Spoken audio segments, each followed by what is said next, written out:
Hola muchachos, bienvenidos a su clase de matemáticas. El día de hoy tendremos la siguiente clase, continuación de la clase anterior. Les pido por favor mucha atención y ya saben, estoy a sus órdenes para cualquier duda. Por favor, comuníquense. El tema de hoy es proporcionalidad y funciones. Pero antes de empezar con el tema, muchachos, quiero dar un pequeño resumen al tema anterior. He estado recibiendo varias preguntas de parte de algunos de sus compañeros sobre cómo llenar la tablita que está en su libro de texto en la página 20. Por eso me voy a detener para tratar de explicarles un poquito de cómo se llena esa tabla. Aquí la tengo yo ya llena. Ustedes en su libro de texto tienen únicamente la parte donde dice planteamiento del problema en lenguaje algebraico. En el cuadernillo pasado les explicaba que el lenguaje algebraico es la interpretación de un enunciado escrito con letras que se llaman variables y con números. Bueno, aquí tenemos primero lo mismo, el lenguaje algebraico, y luego justificarlo con un enunciado escrito. Es decir, tenemos lo mismo, pero al revés. Aquí tenemos en la tablita, en su libro tienen el lenguaje algebraico y ustedes lo que van a hacer es leer lo que está en lenguaje algebraico y escribirlo como un enunciado escrito normal. El primer ejemplo que tienen ahí en su libro es A mayúscula es igual a BH. Recuerden que en álgebra, cuando tenemos dos letras juntas, indican que se están multiplicando dos números desconocidos, ¿sí? No es necesario que le pongamos paréntesis, ni el signo de por, ni un puntito para indicar multiplicación. En álgebra se toma por default o por obvio que si están dos letras juntas son dos números desconocidos que se están multiplicando.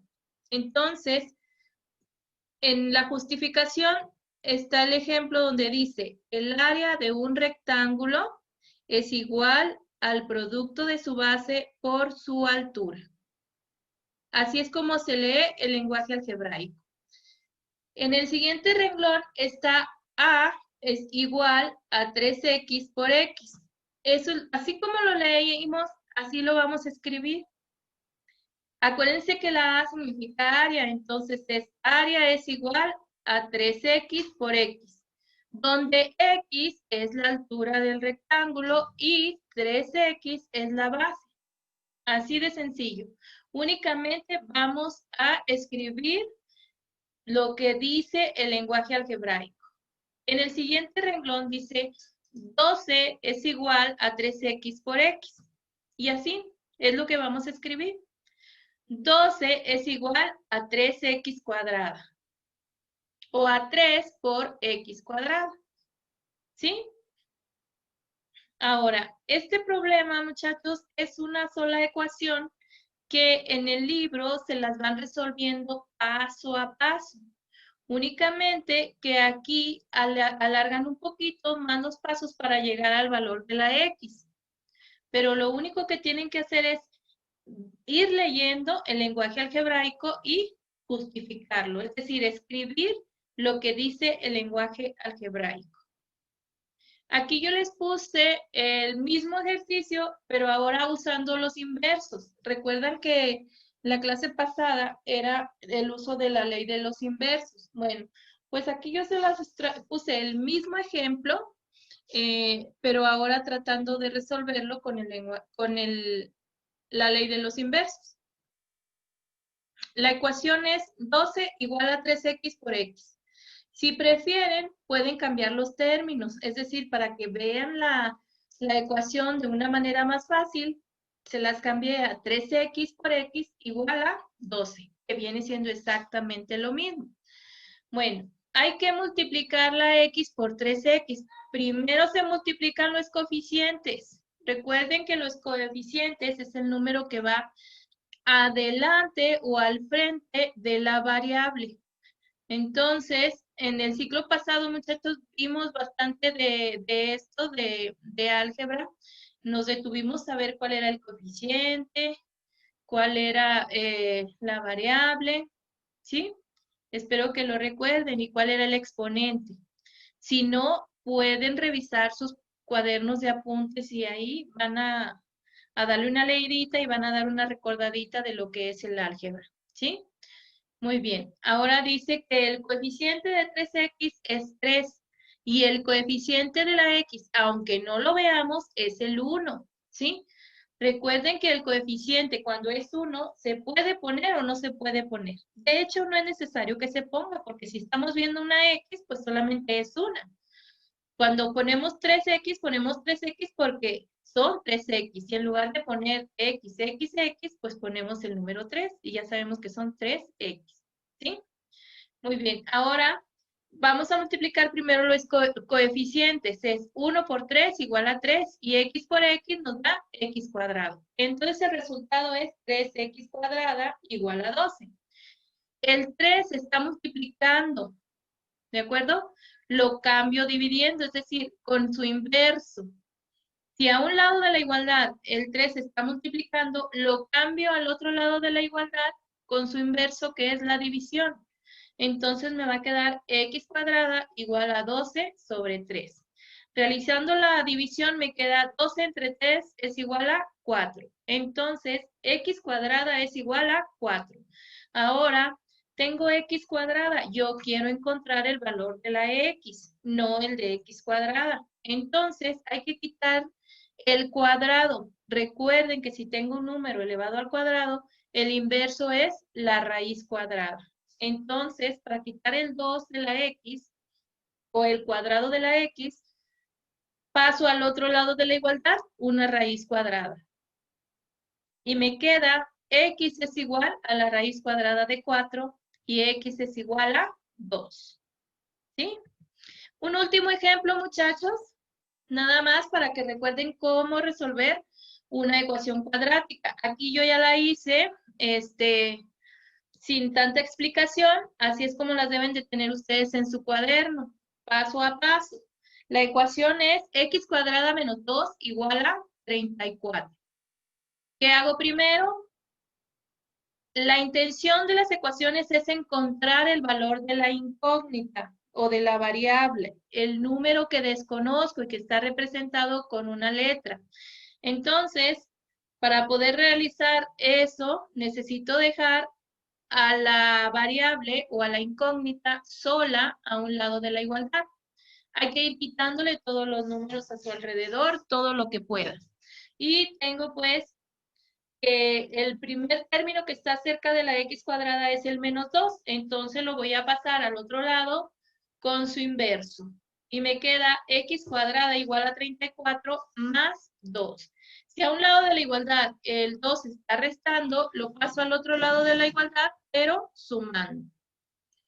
Entonces hago la suma y me queda que 34 más 2 es igual a 36. Entonces, x cuadrada es igual a 36. Pero yo quiero saber cuánto vale la x, no x cuadrada. Por lo tanto, el cuadrado lo cambio al otro lado de la igualdad como una raíz cuadrada, que es el inverso. Y me queda x es igual a la raíz cuadrada de 36. Y la raíz cuadrada de 36 es 6. Entonces, x es igual a 6. Tengo que comprobar que mi resultado es el correcto.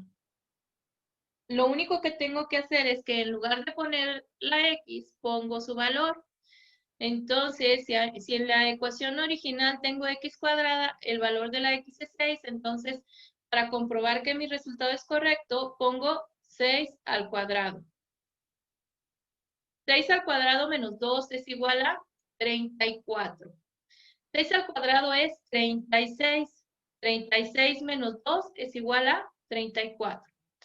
Entonces, 34 es igual a 34. Si encuentro la igualdad, quiere decir que el valor que encontré de la X es el valor correcto. Espero, muchachos, haberlos ayudado un poquito porque Me di cuenta por sus preguntas que estaban un poquito atorados y pues quise ayudarlos un poquito antes de pasar al siguiente tema. Ahora sí vamos a empezar con el siguiente tema, del tema que de esta semana, muchachos. Es un tema muy sencillo y muy fácil de entender. Además, ustedes pues se pueden apoyar de su libro de texto, y en el libro de texto ahí viene también muy bien explicado qué es lo que van a hacer en sus actividades. El tema es proporcionalidad y funciones. El tipo de relación que hay entre dos magnitudes que estudiaremos en esta lección recibe el nombre de variación directamente proporcional. Esto quiere decir que cuando aumenta uno, aumenta la otra en la misma medida o razón. Muy bien, lo que vamos a hacer, muchachos, es la probabilidad, la proporcionalidad, perdón, tiene que ver con la comparación de dos magnitudes. Y si una magnitud sube, la otra también. Si una magnitud baja, la otra también baja. Y aparte de esto, vamos a poder representar estas dos variantes o estas dos variaciones en tablas y en gráficas. Para empezar con el tema, primero les voy a hacer un pequeño recordatorio. Yo sé que ya lo saben, lo que es el plano cartesiano, pero quiero hacerles un poquito de recordatorio. Yo sé que esto ya lo saben, pero sí me gustaría darles, aunque sea un pequeño recordatorio nada más, para que puedan representar sus datos en gráficas. La gráfica que vamos a utilizar en este tema es el plano cartesiano. Y vamos a utilizar probablemente todos los cuadrantes, probablemente solamente uno, no sé. Lo importante, muchachos, es que ustedes sepan pasar los datos de una tabla a una gráfica. Los elementos del plano cartesiano son ejes coordenados, que son las dos rectas perpendiculares que se intersectan en un punto del plano y reciben el nombre de abscisas, que son las X, y las ordenadas, que son el eje de las Y. El origen o punto, que es el 0, es el punto donde se cruzan los ejes X y Y. Los cuadrantes son las cuatro áreas que se forman por la unión de las dos rectas perpendiculares y se enumeran con números romanos. El cuadrante 1 es la abscisa y la ordenada, que son positivas las dos. En el cuadrante 2, la abscisa es negativa y la ordenada es positiva. En el cuadrante 3, la abscisa y la ordenada, las dos son negativas. Y en el cuadrante 4, la abscisa es positiva y la ordenada es negativa. Y aquí tenemos la gráfica. Aquí tenemos cuál es el cuadrante 1, que los dos son positivos. En el cuadrante 2, un positivo y un negativo. En el cuadrante 3, los dos son negativos. Y en el cuadrante 4 es positivo y negativo. En las tablas de variación, en una columna se registran los valores de la X. Y en la otra columna se registran los valores de la Y. Por ejemplo, vamos a empezar con un ejemplo muy sencillo, muchachos, que también lo tienen ahí en su libro de texto. Yo nada más lo pasé aquí para representarlo y de ser posible, pues vayan siguiéndome en su libro de texto.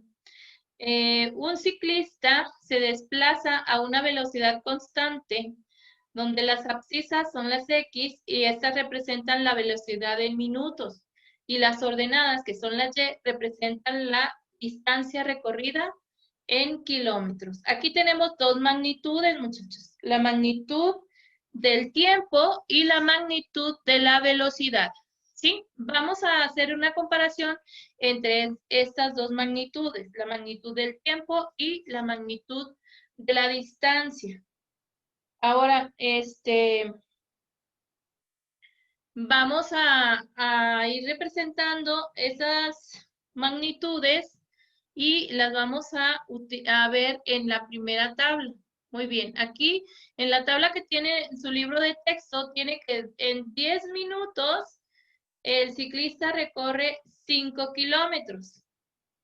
Si ven ahí en su libro de texto, tenemos ese dato en la tabla. Bueno, pues a partir de ese dato, pues ya podemos llenar toda la tabla. ¿Cómo lo vamos a llenar? Bueno, si en 10 minutos el ciclista recorre 5 kilómetros, vamos a ver si sabemos que el 5 es la mitad de 10, entonces quiere decir que en un minuto va a recorrer el ciclista la mitad de la mitad del minuto, es decir, 0.5 kilómetros, la mitad, medio kilómetro. Y a partir de ahí, pues ya podemos encontrar todos, absolutamente todos los valores. En 20 minutos va a recorrer la mitad en kilómetros, es decir, 10 kilómetros. En 30 minutos, 15 kilómetros. En 40 minutos, 20 kilómetros. En 50 minutos, 25 kilómetros y así sucesivamente. ¿Sí? Y si se fijan, esta tabla de variación es muy sencilla. Solamente hay que comparar o hay que ir viendo que si el tiempo aumenta, la distancia que recorre el ciclista también aumenta. Si el tiempo disminuye, pues la distancia que recorre el ciclista también disminuye.